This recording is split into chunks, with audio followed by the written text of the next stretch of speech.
Can't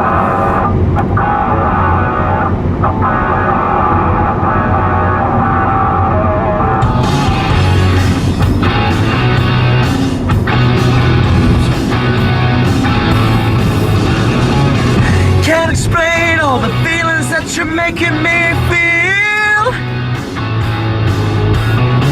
My heart's in overdrive and you're behind the steering wheel. Touching you, touching me, touching you, how you touching me. I believe in a thing called love. Just listen to the rhythm of my heart. There's a chance we can make it now. We'll be working till the sun goes down. I believe in a thing called love. Ooh, yeah. So yeah, that was that. What's up, guys? This is the second episode of the Wheels. I really gotta think of a better name, because a lot of people get confused by what I'm trying to say, and they get tongue-tied, and it just gets confusing, and people go crazy and wind up having mass riots in big cities, and it's just not worth it. I don't know what I'm going to do today. I got to get my hair cut. As you can see, as in that last couple of seconds, my hair was flying around everywhere, and I don't like that. I don't like feeling like a butch woman. And we may go to Best Buy, may go to Target. I don't know. I don't really have anything that I want. That's why I haven't made one of these videos in a while, but I know I haven't made a video per se in a while. So just taking you along, we might talk about anything. Movies, guys talking on their cell phones, on mopeds. The guy just passed me. Anything, dude. So let's go at it. So I'm really excited. 2 days from now, today is Friday, so Sunday I'm leaving, going to Charlotte, getting on a plane and going to New York City. Pretty excited about that. Can't wait to get up there and spend some time with my wife. Looking like it's going to be a fun trip. I don't know what I'm going to get into. I do know one thing I'm doing. Obviously going to do all the stupid tourist stuff, like go see the Empire State Building, Statue of Liberty, Grand Central Station, all that. I've been up there before, but I haven't really got to do a whole lot that I wanted to do. But I am going to see Lucky Guy that's on Broadway, and Tom Hanks is playing in it. Pretty stoked about that. It's one of my favorite actors, probably my second favorite actor there is. But really looking forward to actually seeing him perform live. I do like his sticker on the back, if you can tell what that is. Hold on, wait for it. I can't drive and do this. Gamecocks. That was a plug for Gamecocks. Gamecocks. Because you can't say it enough. Oh, I'll talk about something. Man of Steel. I really enjoyed the movie. And I know a lot of critics didn't like the film because they said there wasn't enough character development in it. And I don't really understand that, because I thought there was plenty of character development in it. They said the story, like, it doesn't set you up. Well, here's my philosophy about that. Everybody knows who Superman is. I mean, there's no denying Superman is Superman. You know his backstory. You know he came from Krypton. You know he came to Earth because his planet was in peril, and he was raised by the Kents. And you know that whole entire backstory. I didn't need that for this movie. And, you know, it showed just enough of that for people that, you know, that may be really young, that doesn't know the whole thing about Superman. To me, if I was young and I didn't really know what Superman was, that movie, it just intrigued me to learn about Superman. But yeah, but for like the hardcore comic book fans, they didn't need that, because we know those flashbacks were perfect for that. And yeah, there's some things that could have been a little bit better, but I really enjoyed the action sequences, and that is the one thing that I wanted for that movie, is because out of all the other Superman movies there are, you either didn't have the technology to actually show what Superman could do, or when you did have the technology, it was just a softcore drama, like in Superman Returns, which was, in my mind, it was not a very good movie. like John Flick said, it was sad, man, because it really wasn't Superman. And then like 30, 45 minutes, the whole entire movie, you don't even see Superman. I mean, it's Lois Lane. So I don't know. I didn't enjoy that movie at all, and a lot of that movie didn't make sense to me. Now, Man of Steel, I mean, it was a darker take, a more realistic take on Superman. What would actually happen if Superman came to Earth? And I thought they did a very good job of it, and explaining why. I thought they did a very good job of it in a way that others didn't. And to me personally, I really enjoyed the film. It may be my favorite comic book movie now. Dark Knight was really, really good. I mean, but I've never been like a huge Batman fan, but you gotta admit, Dark Knight trilogy was really good. But Man of Steel met all of my expectations, and I think this is the kind of movie that sets up for a really good sequel. Just like Batman Begins. I love Batman Begins because it gives you a good origin story. You haven't really seen that kind of take on Batman. You haven't seen this kind of take on Superman. I mean, it's the same premise but with a different character.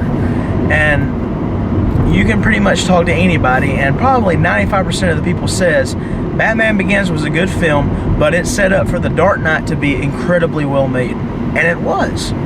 So that's what I'm hoping for in the new Superman trilogy. Hopefully we'll get a trilogy, and I know there's already greenlit a sequel. So in my mind, I'm just thinking that the sequel is going to be really good. But I have heard in recent news that they're talking to Mark Strong about playing Lex Luthor in the sequel. Really like Mark Strong, really good actor. He hasn't really made anything that I disapprove of. But looking forward to seeing that kind of take for Lex Luthor. Although I don't want Lex Luthor to be the central focus point villain in the sequel, because I'm interested to see what they're going to do with it. I want him to be there for sure, but I want him to play kind of like a back focus from a main villain. Like, I want him to be in the film, but I don't want him to be like, this villain's Lex Luthor in this movie, and that's what we're focusing on. I really would like to see Doomsday, because I want to see Doomsday be brought to the big screen. That would be my wish, if they would bring Doomsday or Brainiac, because Brainiac is a very well-developed character in the comics, and I think that would be fantastic. Now, enough about Superman. Let's talk about Walking Dead a little bit. I don't know how many people out there, or people that are subscribed to me. I know a couple, but I know I'm a huge fan of Walking Dead. Can't wait for the show to come back on in October. But another cool little thing, if any of y'all read the comics, there's a thing in the back called letter hacks, for those of you who don't know, and you can actually email Robert Kirkman, send him a little letter or whatever, and he picks like 10 to 15 letters or things that he gets from letter hacks, and he publishes them in the back of the Walking Dead comics. And I emailed him 2 months ago, and I was looking forward to seeing if it was in there, and I got one last month and it wasn't in there, so I was pretty bummed. I was like, oh well, maybe I'll try again later. And 2 weeks ago the new issue came out, 111, and not all of it, he didn't answer all of my questions, but a paragraph of my letter was actually in the back, and he answered my question, which I thought was pretty freaking cool, that Robert Kirkman wrote me back and published it in the comics. So that was pretty neat. If you have a chance, or if you have one already, just check it out. Back in the back, Joshua Willingham. Pretty stoked about that. That was really exciting. Alrighty guys, well, I'm about at the parlor to get my hair cut, and I will see you in a bit. This is going to be like 30 seconds. I will see you in a bit. It's going to be like no seconds for you, like half a second before I come back, but for me it's probably going to be a little while, so catch you later. And the hair is gone. Yep, got my hair cut, go ahead and went to the bank, and I look like an idiot 2 times. While I was getting my hair cut, I was talking to the salon girl that was cutting my hair, and I said, well, she was like, so you do anything for 4th of July? I said, yeah. I said, I'm going to New York City and spent a couple days up there. And she said that she wasn't doing anything. She was just sticking around the house for 4th of July. I was like, well, that's cool. And so when I decided to leave, she said, well, hey, Josh, thanks for coming. Have a nice trip. I said, you too. I said, well, that doesn't make any sense because you're not going anywhere. And that's how things ended there. And then I went to the bank to get some money deposited, and I told her, I was like, if I have to use my card up there, I just want to let you know I'm going to New York City, so like y'all don't call and think like somebody's like stole my credit card number and it's like spending a bunch of money up in New York. And she's like, well, I'll email the people and let them know that you're going to be up there for vacation and all that. I was like, well, thanks, appreciate that. And right before I left, she's like, have a nice trip. And I said, you too.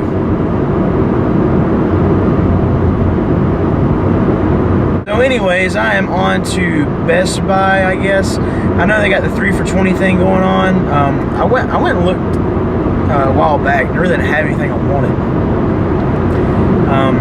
I don't know, like, it's gonna be hit or miss on this trip. I might not even get anything, so you just might be wasting your time in the front of your computer hoping that I'm gonna get some Blu-rays and I just come up empty-handed like I do in a lot of things. So sorry for that.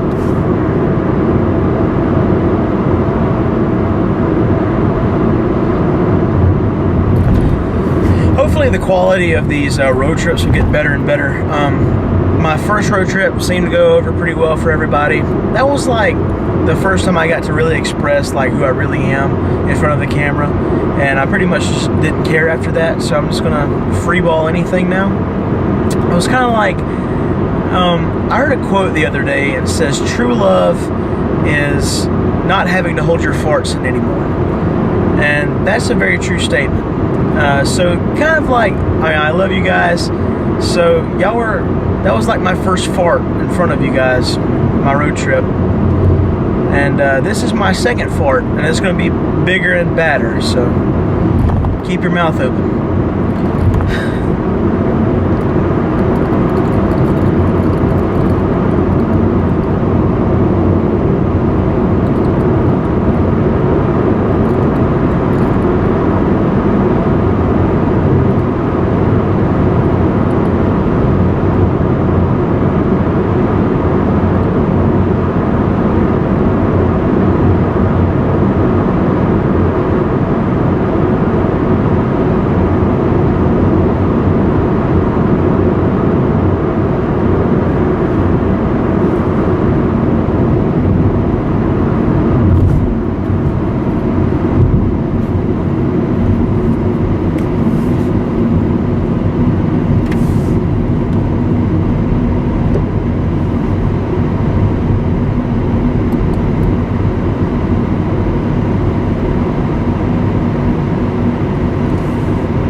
So while I'm on my way to Best Buy, I'll talk about another movie I just saw last night, World War Z. I thought the movie was really, really well made. I was highly surprised at how much I enjoyed the movie. A lot of times, like, I have to get up at 5:20 every morning to go to work. So if I go see a movie late at night, I'll probably fall asleep in the movie. Not because it's a bad movie, it's just because I'm really tired. So I kind of tend to stay away from late movies now. When I worked third, it didn't bother me. But now that I get up so early, like if I stay awake really long, I just get really tired. And I will give you this. I was extremely tired last night, like extremely tired. But I wanted to go see World War Z. So I went and saw it, and I stayed awake during the whole movie. So that is a winning factor in itself. That movie, I enjoyed it so much that no matter how tired I was awake watching every second.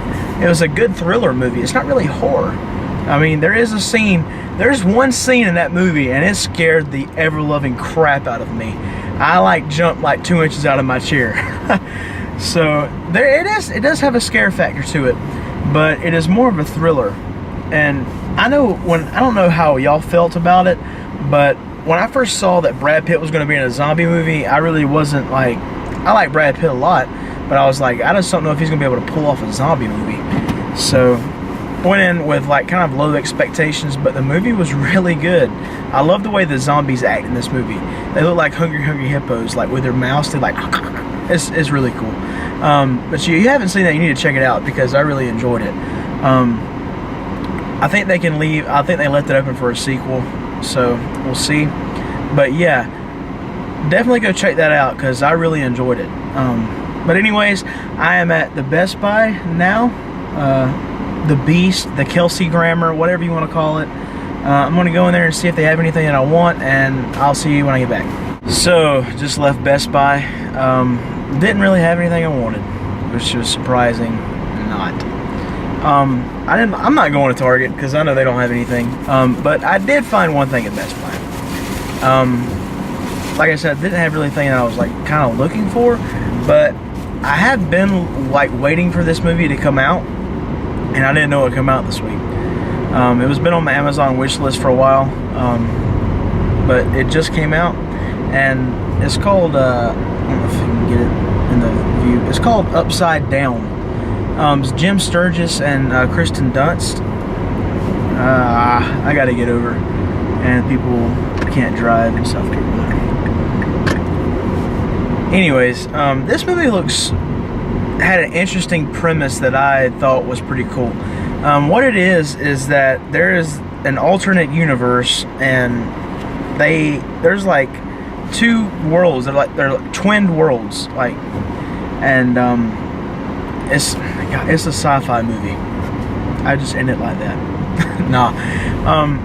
Basically, what it is that it's like there's these twin worlds, and they're like really close together, and there's like an upside and a downside, and Jim Sturgis' character lives on the downside world, and Kristen Dunst lives on the upside world.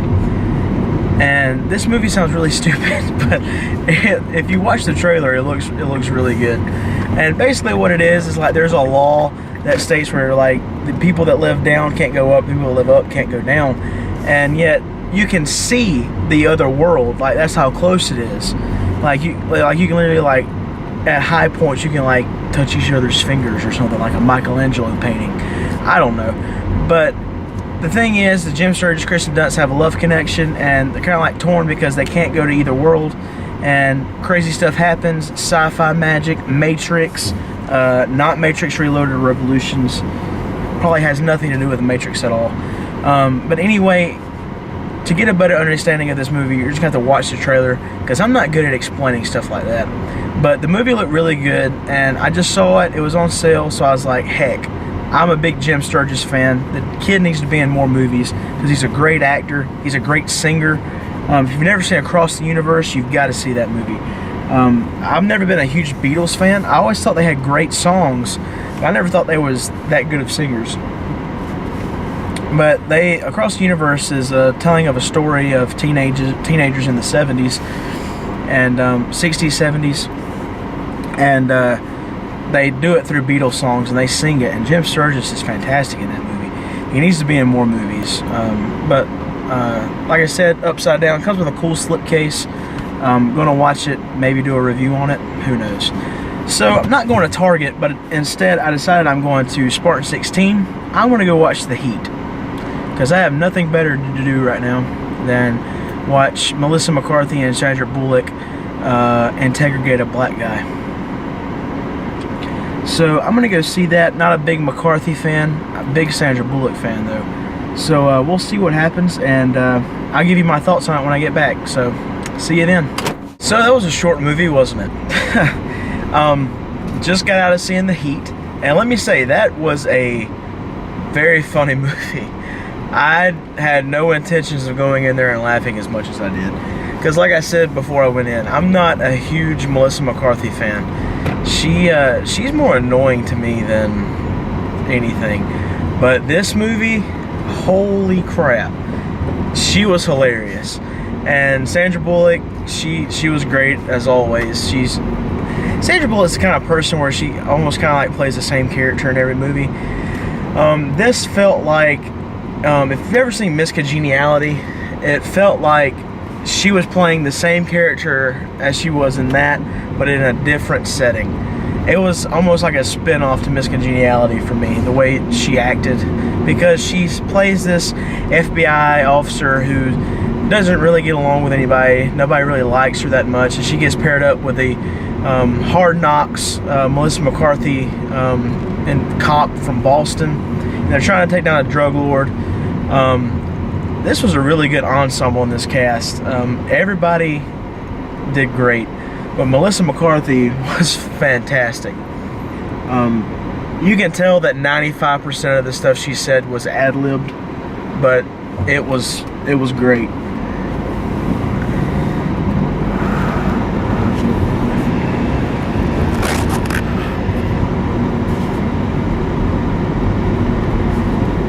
Make up your freaking mind, man. Rip, go, moron.